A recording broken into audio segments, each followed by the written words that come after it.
আলে নবী সদকায় বসে যান আর আসুন বলার ও শোনার পূর্বে সকলে মিলে প্রাণ ধরে জোরে সোরে নবী ও আলে নবীর উপরে মনকে আয়নার মতো পরিষ্কার করে একবার দরুদে পাকের ডালি পেশ করি। সকলে পড়ি আল্লাহুম্মা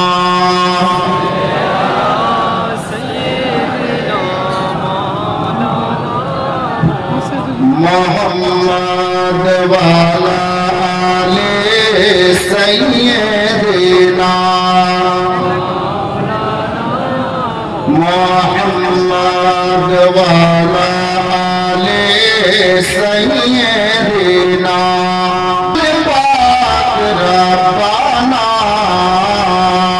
সুগুর সাকিনা কান্দেন কারবালাতে সাকিনা কান্দেন কারবালাতে সুগরা কান্দেন মদিনায়। আল্লাহুম্মা সাল্লি আলা মাওলানা মুহাম্মদ ওয়া আলা আলি সাইয়্যিদিনা সাল্লাল্লাহু তাআলা আলাইহি ওয়াসাল্লাম। হযরতে গিরামি নাত শুনলেন, মানকাবাত শুনলেন। আমি নাত মানকাবাতের দিকে যাচ্ছি না, ওটা কথা শুনেন। আজকে যে রাতে আমরা দাঁড়িয়ে আছি, বসে আছি,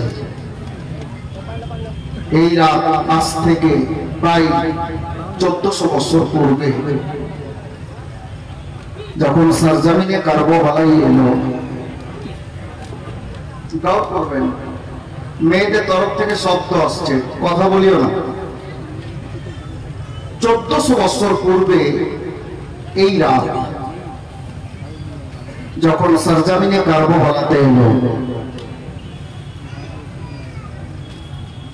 শহীদে আজম তাজদারে কারবালা, সরজমিনে কারবালা নিজের দলের লোকজন যিনারা ইনাদের ডেরাতে যাচ্ছেন, ডেরার দরজায় দরজায় যাচ্ছেন আর ডাক দিয়ে বলছেন, কি বলছেন? ওগো ইমামে কাসিম, আজকে রাতে বিছানায় ঘুমাবে না বেটা। হযরতে জাইনাব, হযরতে শাহরবানু, আজ ঘুমানোর রাত নয়। উম্মের অবাব ঘুমাবে না, আলী আকবর ঘুমাবে না, জাইনাল আবেদিন ঘুমাবে না। আচ্ছা, আমাদের পাড়ার ইমাম যদি মাইকে মুখ দিয়ে আচানক আজকে রাতে বলে যে আজকে কেউ বিছানাতে ঘুমাবেন না, প্রশ্ন জাগবে কিনা? ইমাম সাহেব কেন ঘুমাবো না? কারণ তো আছে, ভূমিকম্প আসবে, হতে পারে প্রশ্ন। না ঘুমানোর কারণটা কি যে ঘুমাবো না? আপনি বলবেন তো যে কেন ঘুমাবো না?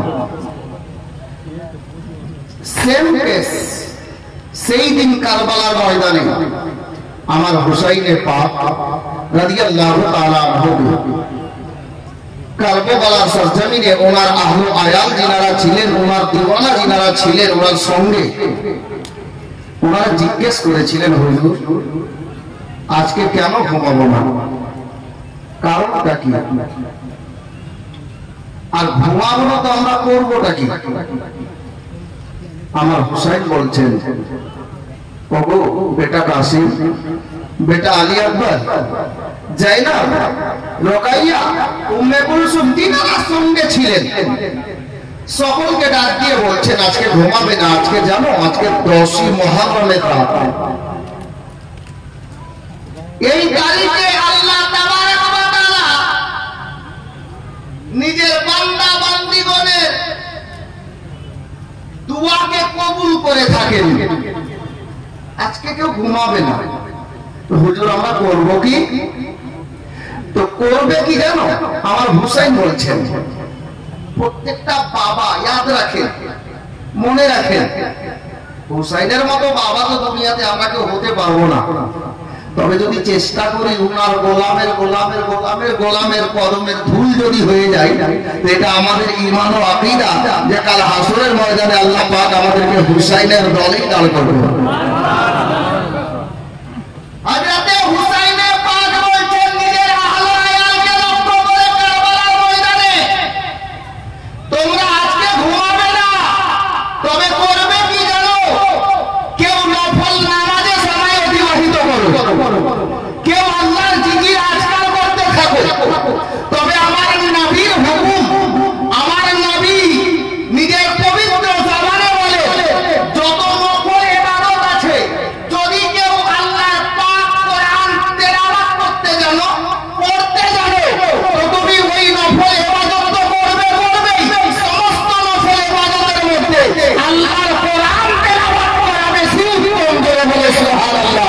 হযরত গেরামি আজ আল্লাহর কোরআন তেলাওয়াত করা বেশি উত্তম। এটা আমার হুসাইন কারবালার ময়দানে আমার নবীর বাণী, আমার নবীর ফরমান নিজের ছেলে মেয়ের মধ্যে, বিবি বাল বাচ্চার মধ্যে এলান করেছিলেন। কালিমা শোনো, 1400 বছর আগে এই এলান হুসাইন কারবালার ময়দানে করেছিলেন। ওনারা হলো হযরত মুসলিম মিয়া কালিমি বাংলাদেশে এলান করে দিলেন। এই আমার মুরিদরা শোনো, আমার বাবা কারবালার ময়দানে 1400 বছর পূর্বে কোরআন পড়ার কথা নিজের ছেলে মেয়েকে বলেছেন, নবীর বাণী শুনিয়েছেন। আমি ওই নবীর বংশের বরস্ফুটিত ফুল হুসাইনের আওলাদের মধ্যে একজন আওলাদ। বাংলাবাসীকে, আমার মুরিদানকে আমি এটাই বলতে চাইছি, আমার মুরিদানের ছেলে মেয়ে যেন কোরআন না শিখে না থাকে, কোরআন যেন শিখতে পেরে যায়। যার জন্য কোথাও দেখেন গরিব নওয়াজ মিশন খুলে দিয়েছেন, কোথাও দেখেন সিরাজুল উলুম খুলে দিয়েছে, কোথাও মাকবুলিয়া খুলে দিয়েছে। এখানে গাজী মারাসাত জামিনে সৈয়দি মাসরুর মিয়ার নিগাহে কারামে সাহিবে সাজ্জাদা আল্লাহু আকবার কবীরা হিফজুল কোরআন খুলে দিয়েছেন। একটাই আপনি আমাদেরকে শিক্ষা দিতে চাইছে, আমাদের পিতা, আমাদের বাবা সাজ্জামিনে কারবালাতে নিজের আহলে আয়ালকে, বেটা বেটিকে কোরআন পড়ার তাকিদ করেছে, ইশারা করে গেছে। মুরিদ পীরের নিকটে, আর বেটাকে ক্যাচ করিয়ে, মুরিদ পীরের নিকটে,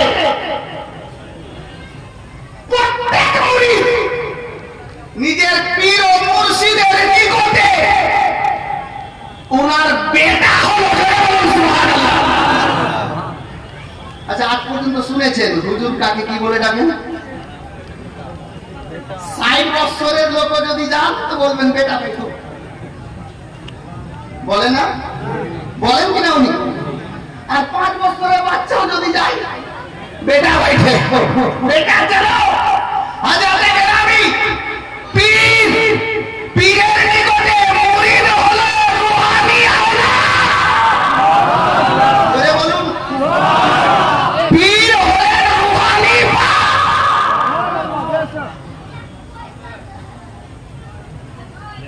এখানে তো অনেকটা পয়েন্ট বেরিয়ে আসছে, কোন দিকে যাই, কিন্তু কারবালা যেতে হবে। আমরা কারবালা ওয়ালা আছি, 72 ওয়ালা আছি। হযরত গেরামি ইনশাআল্লাহ তাআলা আমি ওদিকে নিয়ে যাচ্ছি।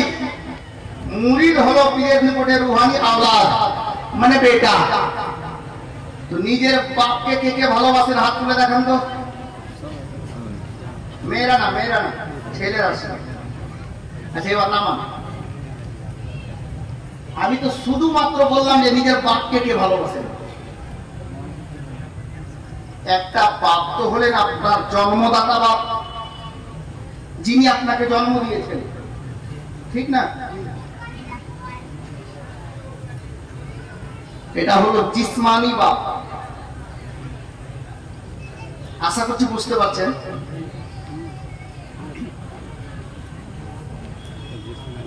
এই মাইকটাতে যদি লাইন ওখান থেকে না ছাড়ে, মাইকের কোনো মূল্য আছে? বাজবে? এই যে আপনারা দেখছেন আমি দাঁড়িয়ে আছি আপনাদের সামনে, আছি না? এখানে একটা প্রত্যেকটা মানুষের আত্মা আছে, ঠিক আছে? এই দেহের মধ্যে যদি রূহ, ভাই ক্যাচ করো, গল্প না ক্যাচ করো, অনেক দামি কথা আছে। এই দেহটার মধ্যে আমি আসমাউলের মধ্যে যদি এই রূহটা এখনই 2 সেকেন্ডে বেরিয়ে যায়, আমি এরকম দাঁড়িয়ে কথা বলতে পারবো না? পারবো? প্রথম নম্বর কথা হলো জন্মদাতা বাপ, উনি হলেন জিসমানি বাপ। আর নিজের মুরিদের জন্য হলেন রূহানি বাপ। যেমন রূহ ছাড়া দেহ বেকার, কোনো মূল্য নেই। আর আগে বলবো, আশা করছি বুঝে গেছেন, আশা করছি বুঝে গেছেন। উনি রূহানি বাপ, আমরা রূহানি আওলাদ। আমরা তো জিসমানি বাপকে ভালোবাসি, জন্মদাতা বাপকে ভালোবাসি, দরকার আছে, বাঁচতে হবে, হয়ে যায়। জন্মদাতা বাবাকে ভালোবাসা প্রত্যেক ছেলের জন্য ফারজ। কিন্তু যিনি রূহানি বাপ, যদি রূহ না থাকে, যেমন বডি বেকার, তো রূহানি বাপকে যদি ভালো না বাসেন, তো আপনার রূহানি বাপ আছে আর কার নেই, ও ফয়সালা করবে কে কেমন আছে, ইনশাআল্লাহ। বেরাদারানে ইসলাম, হযরত কেরামি মুআজ্জাজ মুহতারাম, তাহলে একবার আর মুহাব্বতের সাবুত দেখা, মুহাব্বতের পরিচয় দেন যে নিজের রূহানি বাপকে কারা কারা ভালোবাসেন, হাত তুলেন তো। মাশাআল্লাহ, না মেয়েরা না, কেউ হাত তুলবে না মেয়েরা, মাশাআল্লাহ, আলহামদুলিল্লাহ। আমরা সবাই ভালোবাসি নিজের নিজের রূহানি বাপকে। জি, একটা লোক বলছে, হ্যাঁ জি তোমাদের কটা বাপ? কেন যে তোমার বাপ নেই? বলে আছে। বলছে আছে, কিন্তু জিসমানি বাপ হলো, রূহানি বাপ নয়। তো বলছে নেই, তাহলে তোমার ভিতরে যে রূহ আছে, তোমার ভিতরে যা পাস আছে, এর কোনো গ্যারান্টি নেই। হযরত কেরামি মুআজ্জাজ আলে নবী আওলাদে আলী, আমরা পীর পেয়েছি হুসাইনি হাসানি। হযরত কেরামি, अब আমি আপনাদের নিকটে বলতে চাই, কারবালার সরজমিনে যে ওয়াকিয়া বলতে যাচ্ছিলাম, বলার আগে আমার হুসাইন তো কোরআন পড়ার পার্টি সরজমিনে কারবালায় দিলে, আপনার আমার পীর মুর্শিদ সৈয়দি সনদি মুর্শিদি খাজা সৈয়দ মাসরুর মিয়া কালিমি বাঙালের বাড়ি বাড়িতে, মুরিদানের বাড়ি বাড়িতে আপনার নবীর আল্লাহ আল্লাহ আল্লাহর কোরআনকে পৌঁছে দেওয়ার জন্য, নবীর হাদিসকে পৌঁছে দেওয়ার জন্য, শরিয়াত তরিকাত হাকিকাত মারিফতকে পৌঁছে দেওয়ার জন্য নবীর ঘর মাদ্রাসা কায়েম করে দিয়েছে। নবীর ঘর মাদ্রাসার জন্য আপনার পীর মুর্শিদের মহব্বতে আমি মাত্র একটা লোককে বলবো, ৬০০০ টাকা হাত তুলে দিতে পারবেন আলে নবীর মহব্বতে। হুজুর কিন্তু আসলেন, কি আসলেন, তাড়াতাড়ি করুন, ৬০০০ টাকা। এ দেখেন জনাব দাবির উদ্দিন কালিমি সাহেব,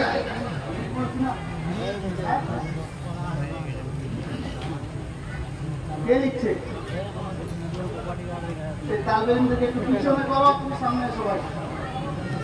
জনাব দাবির উদ্দিন কালিমি সাহেব খালদিপুরের সরজমিন থেকে এসে কালিমি দিওয়ানা, কালিমি মস্তানা, ৬০০০